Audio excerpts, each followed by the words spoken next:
কলকাতা থেকে বালুরঘাট ফিরছিলাম ট্রেনে। কলকাতায় আমার বাপের বাড়ি। বাবার শরীরটা ভালো ছিল না, তাই বাবাকে দেখতে এসেছিলাম। ট্রেনে যাতায়াত করলে এসি কামরাতেই যাওয়া আসা করি। আমার হাজব্যান্ড বলে, স্লিপারের থেকে কিছু টাকা বেশি লাগলেও এসিতে যাওয়া আসাই ভালো। সে যাই হোক, আমি ট্রেনে বসে ম্যাগাজিন পড়ছি। এমনিতেই আমার বই পড়ার নেশা। দূরের জার্নি হলে সঙ্গে কোনো গল্পের বই বা একটা ম্যাগাজিন থাকেই। দেখলাম বর্ধমান থেকে দুজন ট্রেনে উঠলেন। উঠেই বড় লাগেজটা সিটের নিচে রেখে দিলেন, আর ছোট ব্যাগগুলো সিটের ওপর রেখে দুজনেই বসলেন। ম্যাগাজিন থেকে চোখ সরিয়ে দুজনকে লক্ষ্য করছি তখন। এই দুজনের একজন মধ্যবয়স্কা মহিলা, আর একজন কম বয়সী, একটি অবিবাহিত মেয়ে। বয়স হবে ওই 26-27 বছরের কাছাকাছি। দুজনে বসে নিজেদের মধ্যে কথাবার্তা শুরু করেছে তখন। আমি ম্যাগাজিন পড়ায় মনোনিবেশ করলাম, কিন্তু ম্যাগাজিনের ওপর চোখ রেখে ঠিক পড়তে পারছিলাম না। ওদের কথাই কানে আসছিল বেশি। অল্পবয়সী মেয়েটা মধ্যবয়স্কা মহিলাকে উদ্দেশ্য করে বলে উঠল, তোমার মন খারাপ করছে তাই না মা? মা সম্বোধন শুনে বুঝে গেলাম সম্পর্কের রসায়নটা। মা আর মেয়ে। মেয়ের কথায় মায়ের মুখের দিকে তখন তাকিয়েছি। মায়ের মুখটা বেশ মায়াময়। একটা দীর্ঘশ্বাস ছেড়ে বললেন, মন খারাপ ঠিক করছে না, যতই হোক অতগুলো বছর তো ছিলাম, একটা মায়া তো আছেই। হয়তো অনেক কিছুই খারাপ আছে। কথাগুলো বলেই কেন জানি না কেঁদে ফেললেন ভদ্রমহিলা। তারপর নিজেই নিজের শাড়ির আঁচল দিয়ে চোখটা মুছে নিতেই মায়ের কান্না দেখে মেয়েটি বলল, একদম কাঁদবে না, একদম কাঁদবে না তুমি। তুমি কাঁদলে আমার কষ্ট হয়। তুমি কেন কষ্ট পাবে বলো তো? তোমাকে যারা কষ্ট দিয়েছে, দেখবে ভগবান একদিন তাদের ঠিক শাস্তি দেবেই। ঠিকই তো, আর কষ্ট পাবো না রে রিমি। অনেক সহ্য করেছি। ভগবান যখন মুখ তুলে চেয়েছেন, তখন আর চিন্তা কি? তুই এখন চাকরি পেয়েছিস, তোর ওপর ভরসা করতে পেরেছি। ভগবানকে ডাকতাম একটা রাস্তা দেখাতে। ওই বাড়ি নামক নরক থেকে কবে যে বেরিয়ে আসতে পারবো, এটাই ভাবতাম তখন। আজ বহু বছর পর যেন মুক্তি পেলাম। তাহলে এখন থেকে সব সময় আনন্দে থাকবে, মন খারাপ একদম করবে না। বালুরঘাটে গিয়ে একটা দেখে শুনে ঘর ভাড়া নিয়ে নেব। তারপর মা আর মেয়েতে শান্তিতে থাকব। ম্যাগাজিন পড়া থেকে নিজেকে বিরত রাখলাম। মা মেয়ের ওইটুকু কথোপকথন শুনে একটা অজানা দুঃখে মনটা ভারী হয়ে উঠল। বুঝতে পারলাম মেয়ে চাকরি পাওয়াতে মাকে নিয়ে চলে আসছে বালুরঘাটে। কিন্তু বাড়ি ছেড়ে চলে আসার ব্যাপারটা ঠিক বুঝতে পারছিলাম না। নিশ্চয়ই এমন কিছু ঘটনা আছে যার জন্য বাড়ি ছেড়ে মুক্তি পাওয়ার কথা ভেবেছেন। সে ঘটনা আমার না জানলেও চলবে।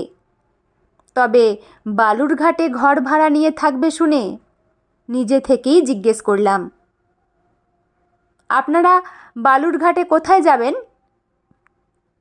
কম বয়সী মেয়েটি মানে রিমি বলল, বালুরঘাটেই যাব, ওখানে আমার পোস্টিং।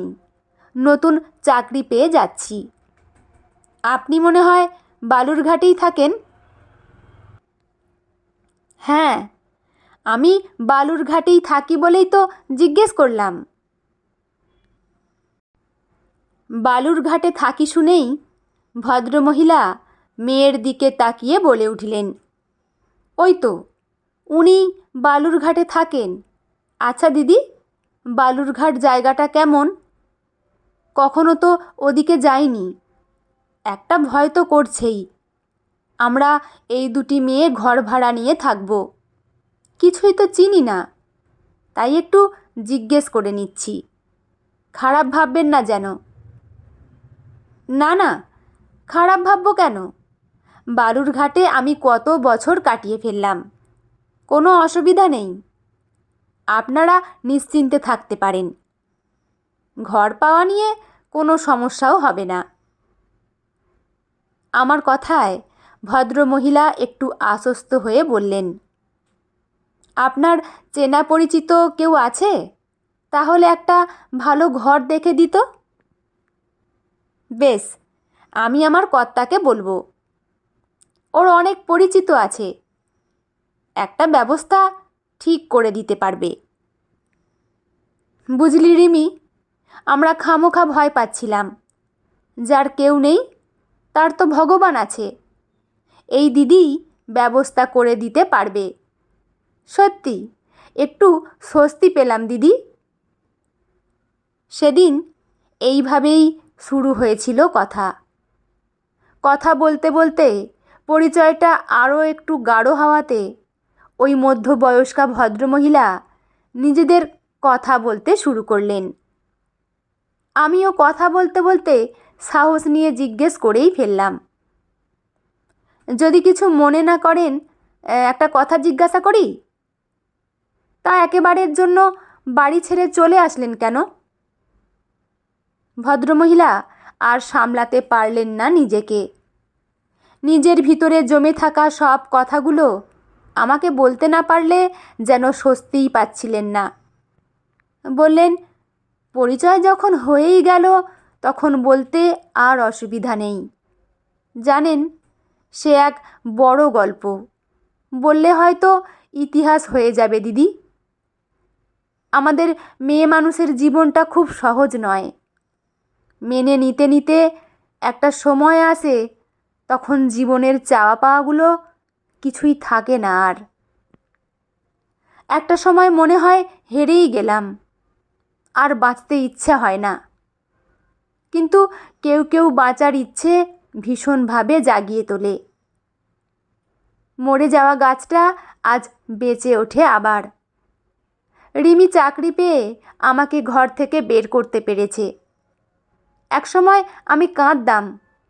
রিমি বলতো, মা তুমি একটু ধৈর্য ধরো, আমি ঠিক একটা ব্যবস্থা করে নেব। জানো দিদি, আমার জয়েন্ট ফ্যামিলিতে বিয়ে হয়েছিল। 3 দেওর, শ্বশুর শাশুড়ি আর 2 ননদকে নিয়ে তখন আমার সংসার। ননদদের বিয়ে হয়নি তখন। আমার বিয়ের পর ননদদের বিয়ে হলো।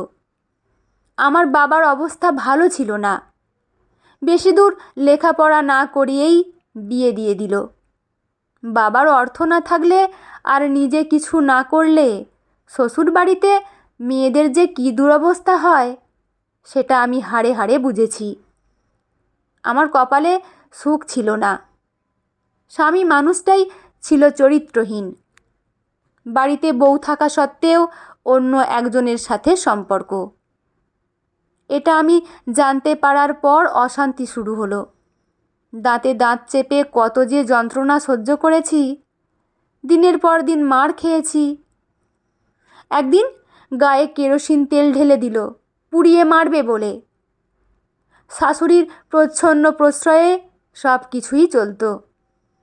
বাবার অবস্থা ভালো ছিল না বলেই বাপের বাড়িতে ফিরতে পারিনি। 2 বছর আগের একটা ঘটনা। রিমি যদি আমাকে না বাঁচাতো আমি হয়তো মরেই যেতাম। মেয়েটাই আমাকে এখন আগলে আগলে রাখে।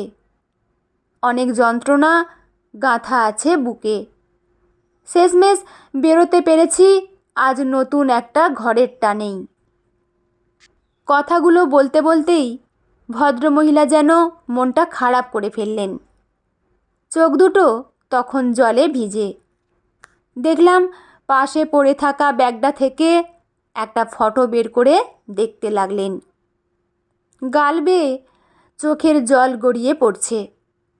ছবির দিকে তাকিয়ে বললেন, তোর স্বপ্নটা সত্যি হয়েছে রে বাবু। তুইও বলেছিলি মা তোমাকে নতুন করে বাঁচিয়ে তুলব, তবে রিমি পেরেছে সেটা। তারপর আমার দিকে ছবিটা দেখিয়ে বলে, এই হলো আমার ছেলে। আজ 4 বছর হলো ও আর নেই। আমাকে খুব ভালোবাসত, আমার কষ্টও সহ্য করতে পারতো না। ভগবান কেড়ে নিল ওকেই। তখন কি বলা উচিত বুঝতে পারছিলাম না। শুনে কষ্ট হচ্ছিল। চোখের কোণটা ভিজে গিয়েছিল। সান্ত্বনার ভাষা কিছু ছিল না সন্তানহারা মায়ের জন্য। তারপর উনি চোখটা মুছে বললেন, ইস, তখন থেকেই আমার দুঃখের কথা শুনিয়ে যাচ্ছি। সব দুঃখ নিয়েই তো মানুষের জীবন, তবুও বাঁচতে হবে। আমি বললাম, তা ঠিক বলেছেন। ভগবান সবটুকু নিয়ে নেন না। আপনার মেয়ে তো আপনাকে ভালো রাখতে পারবে এবার। ছোট থেকে ও তো দেখে আসছে মায়ের ওপর কত অত্যাচার হয়েছে। আপনার মেয়ের মতো মেয়ে যেন ঘরে ঘরে জন্মায়। ঠিক বলেছ দিদি, ওর মতো মেয়ে হয় না। মায়ের কষ্ট মেয়ে ছাড়া কে বুঝবে? আমি ওকে পেটে ধরিনি, কিন্তু কখনো মনে হয়নি ও আমার নিজের মেয়ে নয়। রিমি হলো আমার ছেলের ভালোবাসা। বিয়ের 3 মাসের মাথায় আমার ছেলে মারা গেল বাইক অ্যাক্সিডেন্টে। ছেলে মারা যাওয়াতে সব দোষ গিয়ে পড়ল রিমির ওপর। বাড়িতে আমার স্বামী আর শাশুড়ি দুজনেই বলল, অপয়া একটা মেয়ে। তারপর থেকে আমার ওপর আক্রোশটা যেন আরও বাড়তে লাগলো। কারণ রিমির সাথে বিয়ে হওয়াটা কারও মত ছিল না। আমরা যেহেতু ব্রাহ্মণ, কোনো অব্রাহ্মণ মেয়ে যেন বাড়িতে না আসে, এটাই ছিল আমার স্বামীর বক্তব্য। আমার ছেলে একদিন বলল, আমি একজনকে ভালোবাসি মা। আমি শুনে খুশিই হয়েছিলাম। আমি যেহেতু জাতপাত মানতাম না, তাই ছেলেকে সাহস দিতাম। এমনকি রিমির সাথে আমিও লুকিয়ে কথা বলতাম। এদিকে রিমির বাড়িতেও রাজি ছিল না এই সম্পর্কটা মেনে নিতে। রিমির অন্য জায়গায় বিয়ে দেওয়ার জন্য উঠে পড়ে লেগেছিল ওর বাবা। এরকম পরিস্থিতিতে আমার ছেলে আর রিমি মন্দিরে গিয়ে বিয়ে করে নেয়। ছেলে বিয়ে করে রিমিকে বাড়িতে নিয়ে আসার পর থেকেই চরম অশান্তি হয়েছিল। তারপর তো এই দুর্ঘটনা ঘটে গেল।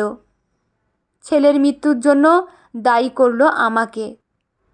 সেই মুহূর্তে আমি নিজেকে শক্ত রাখলাম, শুধুমাত্র মেয়েটির কথা ভেবে। আমার ছেলে তো চলে গেছেই, তাকে আর ফিরে পাবো না। ইচ্ছে করলেই আমি আর একটা জীবন বাঁচিয়ে ফেলতেই পারি। সবাই যখন রিমিকে দোষ দিচ্ছে, অপয়া বলছে, বাজে কথা বলছে, আমি তখন ওকে আগলে রাখি। আমার ছেলে মারা যাবার পর রিমির বাবা মা এসেছিল আমাদের বাড়িতে। রিমিকে ওর বাবা বলল, বাবা মা তোর খারাপ চায় না। আজ যদি বাবা মায়ের কথা শুনতিস তাহলে এই দিনটা দেখতে হতো না। তোকে আনতে এসেছি আমরা, ফিরে চল। আমাদের পছন্দ করা ছেলের সাথে তোর আবার বিয়ে দেব। রিমি বলেছিল, কখন কি হবে কেউ জানতে পারে না। হয়তো আমার ভাগ্যে এটাই ছিল। আমি যাব না তোমাদের সাথে, তোমরা ফিরে যাও। আমিও রিমিকে বলেছিলাম, বাবা মায়ের সাথে যেতে পারিস, ওনারা তোর ভালোর জন্যই বলছেন। বলুক, আমার ভালো আমিই বুঝবো। আমি তোমাকে ছেড়ে যাব না। যদি কোনো দিন যাই তোমাকে নিয়েই যাব। রিমি বিয়ের আগে থেকেই জানতো আমার ওপর অত্যাচারের ঘটনা। রিমি গেল না আমাকে ছেড়ে। অনেক অপমান সহ্য করে পড়ে রইল আমার কাছেই। রিমি যখন বিয়ের পর আমাদের বাড়িতে এলো তখন কলেজে পড়ছে ও। ছেলে মারা যাওয়ার পর রিমি বলল, আর পড়ব না। আমি হাল ছাড়িনি, আমিই বললাম, আর তো একটা বছর পড়লেই কলেজ কমপ্লিট হয়ে যাবে। অনেক বুঝিয়ে সুঝিয়ে কলেজের পড়া শেষ করে। আমি বললাম, আরও পড়াশোনা কর, চাকরি পেতে হবে। রিমি আমাকে বলল, পড়ার অনেক খরচ। আমি সাহস দিলাম, বললাম, তোকে ও নিয়ে ভাবতে হবে না। আমার গয়নাগুলো এমনিই কোনো কাজে লাগে না, পড়েই আছে। তাই ওইগুলো বিক্রি করেও তোকে পড়াবো। রিমি রাজি হয়নি। আমি বলেছিলাম, চাকরি পেয়ে আমাকে নতুন গয়না গড়িয়ে দিস আবার, তাহলেই হবে। হয়তো এমন কথাতেই মনের জোর পায়। চাকরি পেতেই হবে এমন জেদটা চেপে বসে। ভগবান সহায় ছিলেন, মেয়েটাকে নিরাশ করেনি। অবশেষে চাকরিটা পেয়েছে। মনের জোর আর ইচ্ছা শক্তিতে মেয়েটি লড়তে পেরেছে। আজ হয়তো সেই সুদিন ফিরেছে বলেই ওই নরক যন্ত্রণা থেকে মুক্তি পাব। এই ঘটনা বছর 4 আগের। সেদিন ট্রেনে বসে ওদের মা মেয়ের জীবনের গল্প শুনেছিলাম। জীবনে কত কঠিন পরিস্থিতি আসে, হাজার প্রতিকূলতার মধ্যেও যে বেঁচে থাকতে হয়। জীবনে সবসময় খারাপ পরিস্থিতি থাকে না, সুদিন আসে বলেই মানুষ বেঁচে ওঠে। তবে সেদিন ট্রেনে বসে যা শুনেছিলাম সবটাই ওদের মুখে। মানুষের সাথে না মিশলে বোঝা যায় না কে কেমন। তারপর থেকে 4 বছর কেটে গেছে। আজ আবার ট্রেনে যাচ্ছি। আগেই বলেছি, কলকাতায় আমার বাপের বাড়ি। এবারের যাওয়াটা একটু স্পেশাল। আমার বাবা মায়ের বিয়ের 50 বছর হয়ে গেল। একসঙ্গে 50 বছর কাটিয়ে ফেলেছে ওরা। সেই উপলক্ষেই যাওয়া। আমার 2 বোনও আসবে। বাড়িতে ভাই, ভাইয়ের বউ, ভাইয়ের ছেলে, একেবারে চাঁদের হাট। আমরাও যাচ্ছি সপরিবারে। আমার ছেলের বিয়ে হয়েছে 1 বছর হলো। ওরাও অনেক দিন কলকাতায় যায়নি। ছেলে আর বউ যেহেতু দুজনেই চাকরি করে তাই সময় হয়ে ওঠে না।